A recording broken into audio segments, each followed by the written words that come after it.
KTN News. Now, away from that, human rights groups have claimed that more than 30 people were killed in post-election protests. Police say that the number is false and exaggerated. But what is the truth? Just how are police officers How do police officers, I beg your pardon, conduct themselves when handling NASA demonstrations? Well, Timothy Otieno has tracked down some victims in Kisumu and now reports. This amateur video has been doing the rounds on social media.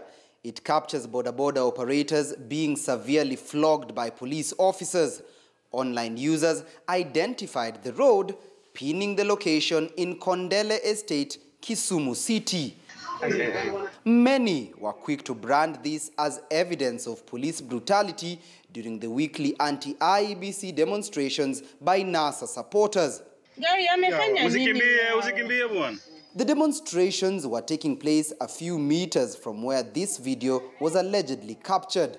Our attempts to track down the author of the video were unsuccessful, but 24-year-old Ezekiel Otieno says he's one of the victims captured in the video. That Friday nilienda job na ikifika saa 11 as usual tunafunga saa 11 na nilikuwa nimekuja kwa pikipiki yangu, so kufika Entebbe there was a private vehicle ikanigonga from behind, kuanguka chini hivi, mapolisi wakatoka from that vehicle wakaanza kunipiga.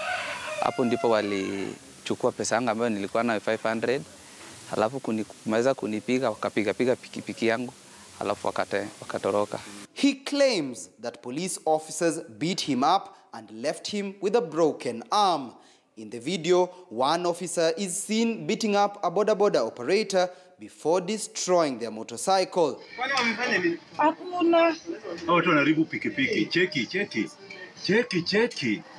Residents say they are shocked by the brutality and many now think that it's all premeditated. Mapolisi anatumia njia nyingine si poa.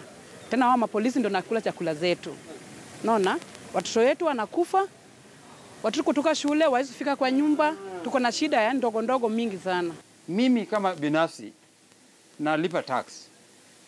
Na hii tax hainisaidii. Hii tax inaenda inasaidia wengine, sisi tunabaki hapa. Hii task yangu ndio wanalipa na mapolisi wanakuja kutuua hapa. Hata hii bunduki ambayo inaua watoto wetu, hizi mabunduki na hizi risasi, ni pesa yangu.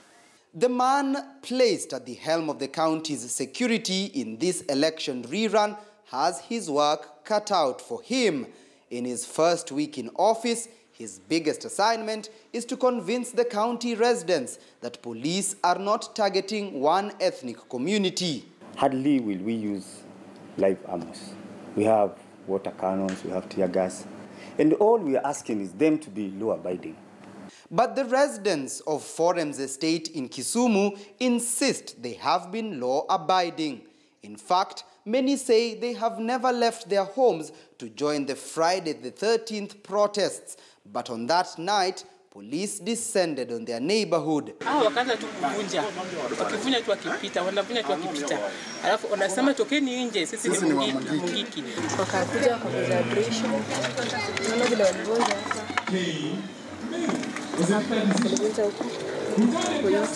Hapa mpaka glasses ziliingia mpaka kwa kitanda kwa sababu nilikuwa nalala huko ndani ya kitanda. Sasa wakaniambia ya kwamba tokeni nje, sisi ni mungiki na tunataka wanaume wote watoke.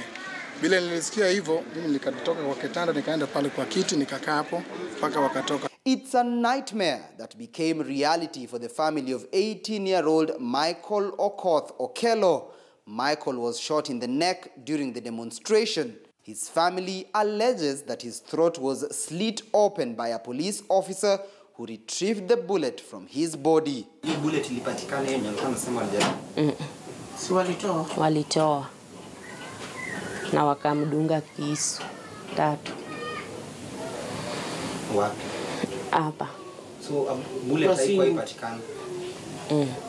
Have you heard of that case? Can you confirm whether this boy was shot as a protester or was he an innocent bystander? And has anybody been arrested or brought to book over that? Well, that case I've not heard of it. As Michael is buried at his native home in Kendu Bay, Homa Bay County, the residents of Manyata Estate are left with more questions than answers. It is the picture of Mike Okoth Okello and this plate that are the two mechanisms that are being used to raise awareness within this community in Manyata.